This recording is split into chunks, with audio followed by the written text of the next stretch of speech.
The scent of Mom's famous pot roast filled the dining room, but tonight it felt more like a Last Supper than a family dinner. I watched steam rise from the perfectly arranged plate in front of me, trying to ignore the tension crackling through the air like static before a storm. "Olivia needs the money more than you do, Sarah," Mom said, carefully cutting her meat into precise squares. "She's going to medical school. It's more practical than your business ideas." I glanced at my younger sister, Olivia, who was unsuccessfully trying to hide her triumphant smile behind her water glass. At 22, she was everything our parents had dreamed of. Straight A's, perfect extracurriculars, and now an acceptance to Johns Hopkins Medical School, the golden child. "Your college fund will cover her first 2 years," Dad added, not meeting my eyes. "It's the sensible choice." Sensible, their favorite word when it came to dismissing my dreams. I took a small bite of pot roast, letting the familiar flavors wash over my tongue. "I understand," I said quietly. They all looked surprised by my calm acceptance. They'd clearly expected tears, protests, maybe even the kind of dramatic scene Olivia was so good at staging when she didn't get her way. "Well," Mom said, clearly thrown off balance by my reaction, "I'm glad you're being mature about this. If only they knew." What they didn't realize, what none of them had bothered to discover, was that I hadn't needed that college fund for the past year. While they were busy praising Olivia's every achievement, I had been quietly building something of my own. It started 2 years ago, when I was 20. I was working as a barista at the local coffee shop, saving every penny I could. One morning, a regular customer, James Chen, forgot his laptop. When I caught up to him to return it, he was in the middle of a heated phone call about supply chain issues. I couldn't help overhearing the problem. His company's main supplier was charging exorbitant rates for basic materials, nearly bankrupting smaller manufacturers in our area, including, though I didn't know it then, my parents' furniture company. That night, I couldn't sleep. I kept thinking about the supply chain issues, about all the small businesses struggling. So I did what I always did. I researched. For weeks, I dug into shipping manifests, import regulations, alternative material sources. I created a detailed presentation outlining a solution. When James came in for his usual morning coffee, I handed him both his latte and my proposal. He called me that afternoon. 6 months later, I was his silent partner in a new supply company, Streamline Solutions. We undercut the existing monopoly, offered better terms to small manufacturers, and within a year, we had captured 60% of the local market, including my parents' suppliers. They just didn't know it yet. I took another bite of pot roast, watching my family discuss Olivia's bright future. Mom was already planning which apartment buildings would be suitable near the medical school. Dad was talking about introducing her to his doctor friends. My phone buzzed quietly in my pocket. A text from James. "It's done. Documents are signed. You now own controlling interest in Streamline." I allowed myself a small smile. Perfect timing. "Sarah?" Mom's voice cut through my thoughts. "Are you listening? We need you to sign the transfer papers for the college fund tomorrow." "Of course," I said. "I'll come by the accountant's office in the morning." "I really appreciate this, sis," Olivia said, her voice syrupy sweet. "I promise I'll make it worth it." If she noticed the slight edge to my smile, she didn't show it. Later that night, as I drove home to my modest apartment, I thought about how tomorrow would unfold. Mom and Dad had no idea that their furniture company, Anderson Classics, had been struggling for months before Streamline stepped in with better rates. They had no idea that their recent upturn in profits was entirely due to the company their impractical daughter had built. They were about to learn. My phone buzzed again. James. Board meeting tomorrow at 2 p.m. Right after your family's appointment with the accountant. Ready to shock some people? I typed back. They won't know what hit them.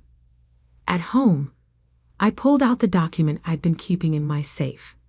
It was a detailed report of Anderson Classic's financial history, including every payment they'd made to their previous suppliers, payments that had nearly bankrupted them, followed by their dramatic recovery after switching to Streamline. My parents had always said I was bad with numbers, too dreamy, not practical enough. They never noticed that I was the one who spotted the problems in their company books when I was just 16. They dismissed my suggestions about finding better suppliers. They laughed when I talked about starting my own business. Tomorrow, the laughing would stop. I laid out my outfit for the morning. A crisp charcoal suit I'd bought myself with my first real profits. Professional, powerful, nothing like the artsy style my mother was always trying to correct. As I fell asleep, I thought about the look that would cross their faces when they realized who really owned their supply chain, when they understood that the daughter they dismissed had become the silent force keeping their company alive. The next morning dawned bright and clear. I arrived at Maxwell Accounting 10 minutes early, dressed impeccably, carrying a leather portfolio my parents had never seen. They were already there, Olivia bouncing excitedly in her chair while Mom fussed with her hair. Dad was making small talk with Mr. Maxwell, their longtime accountant. "Ah, Sarah," Mr. Maxwell said as I walked in. "We just need your signature on these transfer documents." I sat down calmly, accepting the papers he slid across the desk. Before I sign, I said, "I'd like to review something with everyone." I opened my portfolio and pulled out several documents. "Did you know," I began conversationally, "that Anderson Classics was 3 months away from bankruptcy last year?" Dad's head snapped up. "What are you talking about?" "Your supplier costs were unsustainable," I continued, laying out the financial reports. "You were losing money on every piece of furniture you produced, until, mysteriously, a new supplier came in with better rates." Mom's face had gone pale.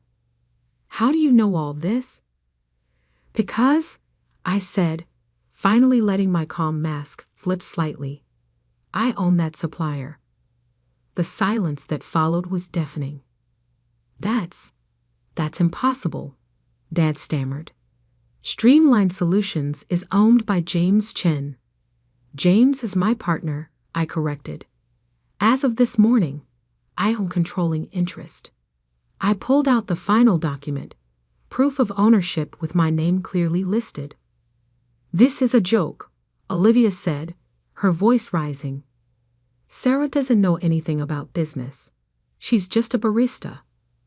"Was a barista," I corrected. "Now I'm the majority owner of a company that supplies materials to over 60% of the furniture manufacturers in 3 states, including Anderson Classics." Mr. Maxwell, who had been quietly reviewing the documents, cleared his throat. "These appear to be in order. Miss Anderson indeed owns Streamline Solutions." Mom's hands were shaking.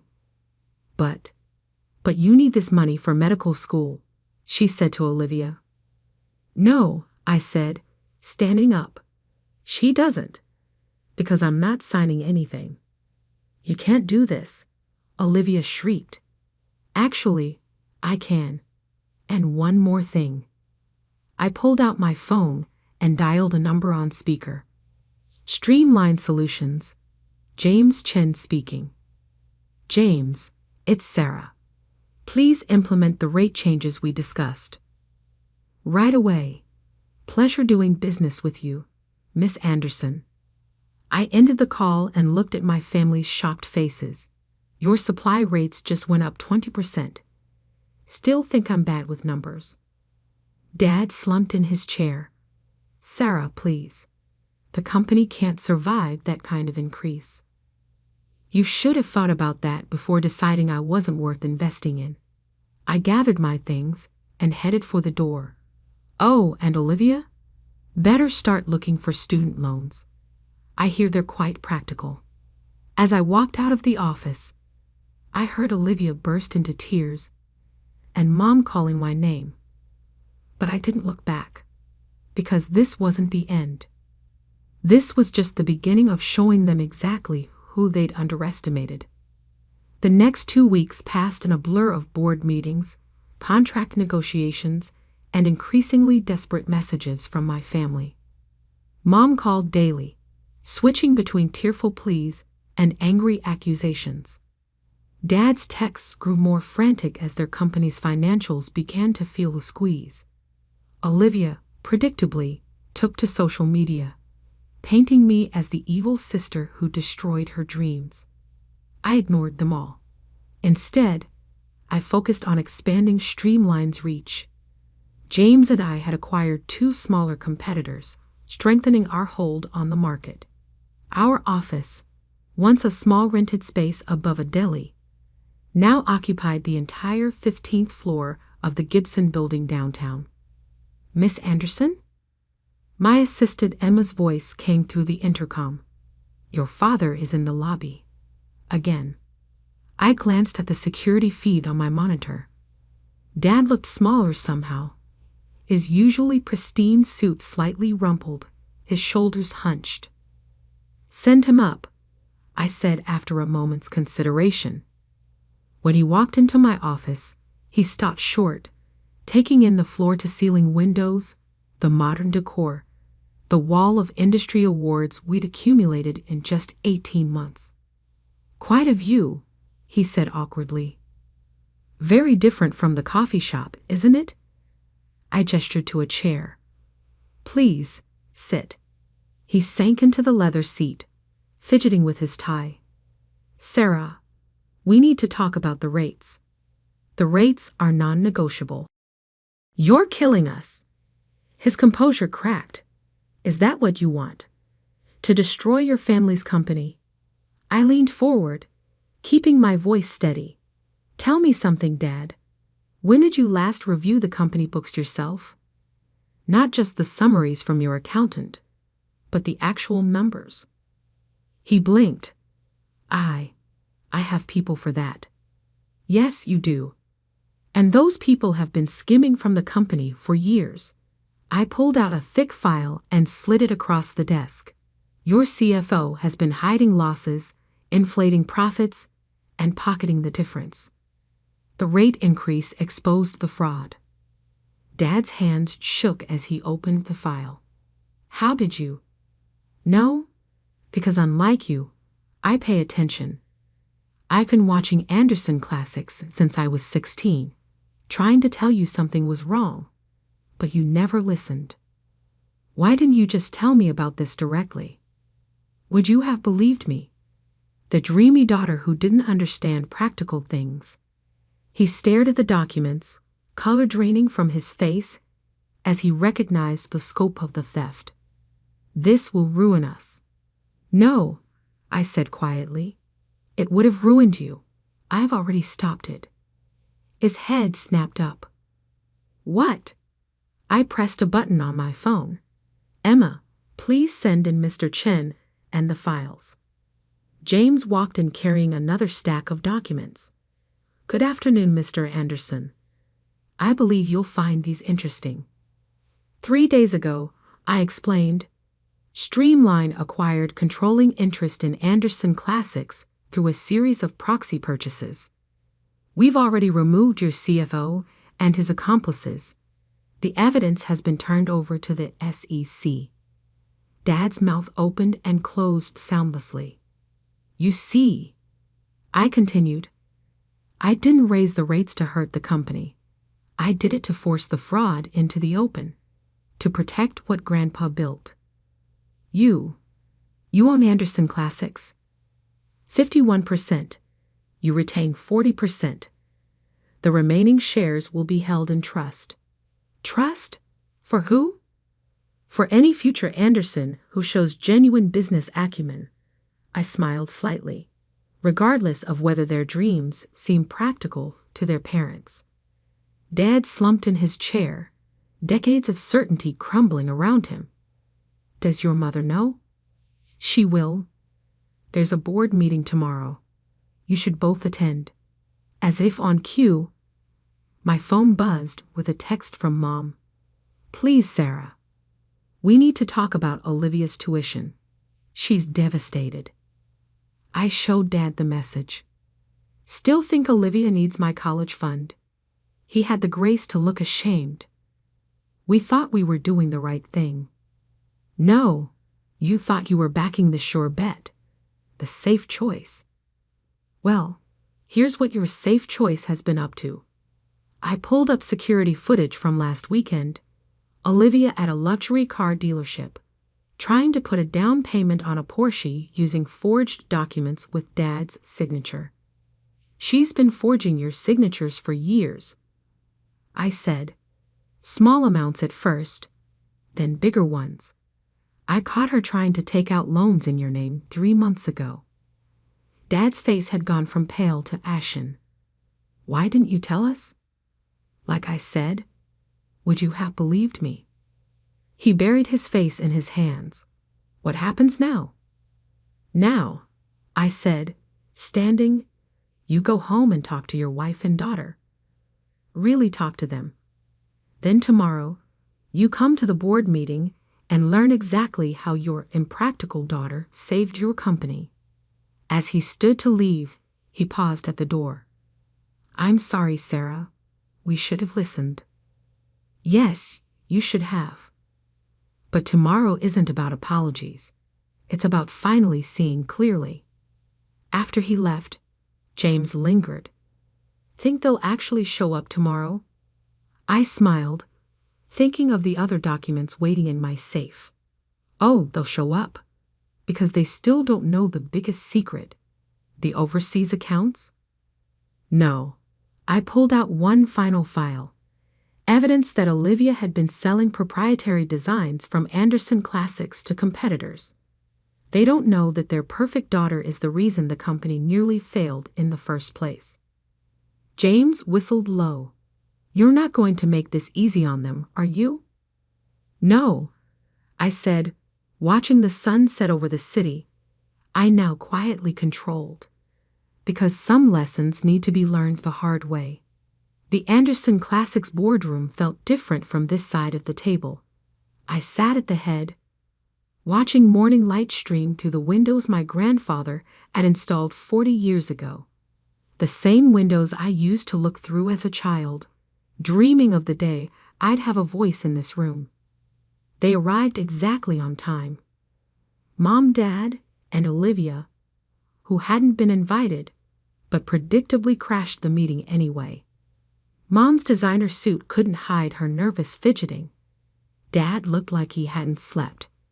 Olivia's face was fixed in her practiced innocent expression, the one that had fooled everyone for so long. Thank you for coming, I said, gesturing to the seats. Please sit.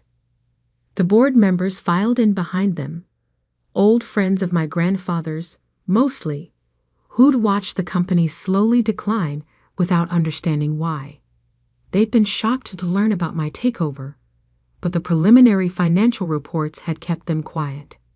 Before we begin, I announced, I'd like to address the elephant in the room. Yes, Streamline Solutions has acquired controlling interest in Anderson Classics. Yes, I am now CEO.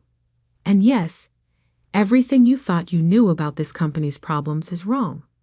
I nodded to Emma, who began distributing thick folders to everyone present. What you're looking at, I continued, is a comprehensive audit of Anderson Classics over the past 5 years. Pay particular attention to pages 15 through 28. The room filled with the sound of rustling papers and sharp intakes of breath. Olivia's face had gone completely white. As you can see, I said, my voice carrying clearly in the stunned silence. Someone has been systematically selling our designs to competitors. Proprietary information, client lists, manufacturing processes, all leaked for a price. Mom's hand flew to her mouth. That's impossible. We have strict security. Using an internal executive access code, I cut in. One belonging to Dad, but accessed from a different IP address. One that traces back to a certain medical student's laptop. All eyes turned to Olivia. That's ridiculous, she stammered. I would never. I pressed a button on my laptop. The large screen behind me flickered to life, showing security footage of Olivia in Dad's office late at night, copying files onto a USB drive. Another clip showed her meeting with representatives from our biggest competitors. Then came the bank statements. Regular deposits into an offshore account under a fake name. $3 million, I said quietly. That's how much you made selling out our family's legacy. I can explain. Olivia jumped to her feet. It's not what it looks like. Sit down, I commanded, my voice sharp enough to make her drop back into her chair. I'm not finished. I turned to the board members. The good news is, we've already contained the leaks. Streamline's acquisition included implementing new security protocols. The stolen designs have been legally reclaimed. The companies that bought them are facing lawsuits. How long have you known about this? Dad asked, his voice hollow. Long enough to build an airtight case. I met Olivia's terrified gaze. Long enough to watch you try to steal my college fund while secretly bankrupting our family's company. Mom had started crying silently. But medical school was never going to happen, I finished. Because Olivia never actually got into Johns Hopkins. The acceptance letter was forged. Just like Dad's signatures on those loan applications. Just like her perfect transcript.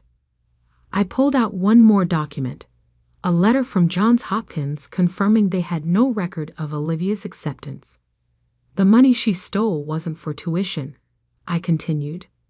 It was for gambling debts, luxury cars, designer clothes, all bought with the profits from selling our family's future. The boardroom had gone deathly quiet. You're fired, of course, I told Olivia. And the evidence has been turned over to the authorities. They'll be here within the hour. You can't do this, she shrieked. I'm your sister. No, I said calmly. You're a criminal who happened to share my last name. And now, you're going to face the consequences. Right on cue, 2 police officers appeared in the doorway. As they led Olivia away, her screams echoing down the hallway, I turned back to the stunned board members. Now, I said, pulling out another set of documents, let's talk about the company's future. Over the next hour, I outlined my plans for Anderson Classics. New designs, improved manufacturing processes, expanded market reach. The board members listened with growing enthusiasm as profit projections scrolled across the screen. When the meeting finally ended, only my parents remained, looking shell-shocked and aged. Why didn't you tell us sooner? Mom whispered. Would you have believed me over your perfect daughter? I asked. The one who could do no wrong. The one who deserved my college fund because she was more practical. Dad couldn't meet my eyes. We failed you. Yes, I agreed. You did. But this isn't about failure anymore. It's about moving forward. I handed them each a final document, new contracts outlining their reduced roles in the company. Still involved, but with clear oversight and limitations. Sign or resign, I said. Your choice. Their signatures were shaky but quick. As they stood to leave, Mom paused. Can you ever forgive us? I looked around the boardroom, my boardroom now, thinking of all the times I'd been told I didn't belong here. Forgiveness isn't the point, I said finally. Understanding is. Understanding that sometimes the quiet ones are watching, learning, building, and waiting for the perfect moment to show exactly who they've always been. After they left, I stood at my grandfather's windows, watching the city buzz below. My phone buzzed with a news alert. Olivia's arrest was already making headlines. Mom's social circle would be buzzing with gossip within hours. Dad's business friends would be calling nonstop. But I didn't care about any of that. Because I had finally done what I'd set out to do. Prove that practical dreams aren't always the biggest ones. That quiet ambition can build empires. That sometimes the best revenge isn't destroying your enemies, but succeeding so completely that they're forced to watch from the sidelines. Emma knocked softly. Your next appointment is here. The merger team from Pacific Coast Furniture. I smiled, straightening my jacket. Send them in. Because this wasn't the end of my story. It was just the beginning of my empire. And this time, everyone would know exactly who built it.